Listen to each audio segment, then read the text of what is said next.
Demikian juga ketika seseorang melihat ada salah seorang daripada temannya siang dan malam selalu rajin beribadah kepada Allah Subhanahu wa taala, di mana ada pengajian di situ dia hadir untuk menimba ilmu Allah Subhanahu wa taala.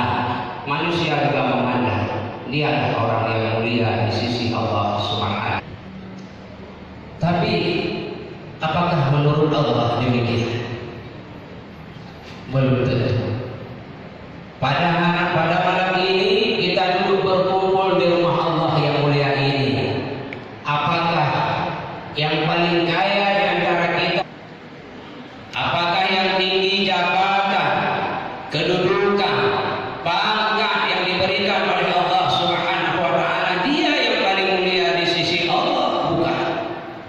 Ataupun orang yang berilmu, ulama, ustaz, tengku, yang Allah titipkan ilmu pada mereka, apakah dia yang paling mulia di sisi Allah? Tidak. Tidak akan menjamin kemuliaan pada mereka.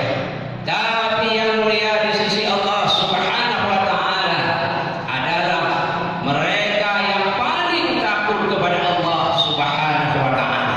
Takut terjerumus ke dalam riba, takut terjerumus ke dalam perzinahan, takut terjerumus ke dalam korupsi, takut terjerumus ke dalam perbuatan-perbuatan yang diharamkan oleh Allah, takut memakan yang haram, takut melakukan kezaliman kepada manusia-manusia yang hidup di atas bumi Allah Subhanahu wa taala.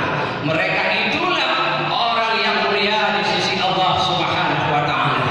Inna akramakum 'indallahi atqakum. Sesungguhnya orang yang mulia di sisiku di antaramu kata Allah, atqakum. Mereka yang paling takut kepada Allah, itulah orang yang mulia di sisi Allah Subhanahu wa taala. Nilaian mereka adalah salah. Belum tentu. Kadang dengan pangkat yang Allah berikan kepada mereka, dia berbuat semena-mena terhadap hamba-hamba Allah Subhanahu wa taala.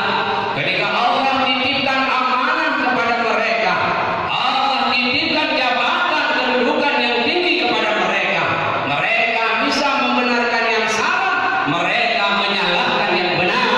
Mereka tidak takut terhadap Allah Subhanahu wa taala. Mereka mengira bahwa pangkat dan jabatan yang mereka terima adalah hasil usaha mereka sendiri tanpa ikut campur tangan Allah Subhanahu wa taala, tanpa kehendak daripada Allah Subhanahu wa taala, sehingga mereka berbuat semena-mena di atas bumi Allah Subhanahu wa taala. Mereka lebih takut kepada atasannya, mereka lebih takut kepada pimpinannya, hingga mereka berani membangkang perintah Allah Subhanahu wa taala. Berapa banyak hari ini orang yang Allah titipkan amanah, baik itu harta kekayaan, baik itu ilmu pengetahuan, baik itu pangkat dan jabatan, mereka menentang hukum Allah Subhanahu wa taala, mempermainkan kita dengan nikmatnya itu. Karena ada satu nikmat di dalam Al-Quran yang disebut dengan istidraj.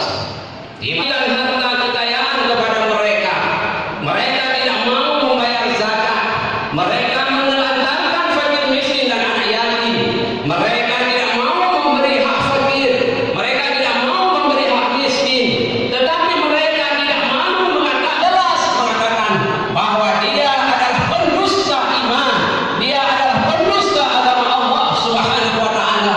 Ara'aita alladhi yukadzibu bid-din fadzalika alladhi yad'u al-yatim wa la yahuddu 'ala ta'amil miskin. Tidakkah kamu lihat mereka-mereka yang mendustakan agama Allah Subhanahu wa taala? Salah satu di antara mereka adalah mereka yang tidak mau memberi makan fakir miskin. Itulah pendusta agama Allah Subhanahu wa taala. Tapi dia masih menganggap bahwa dirinya orang yang paling disayangi oleh Allah. Dirinya adalah orang yang paling mulia di sisi Allah. Dia tidak sadar Allah sedang mengistidraj di dalam kehidupannya. Ma makna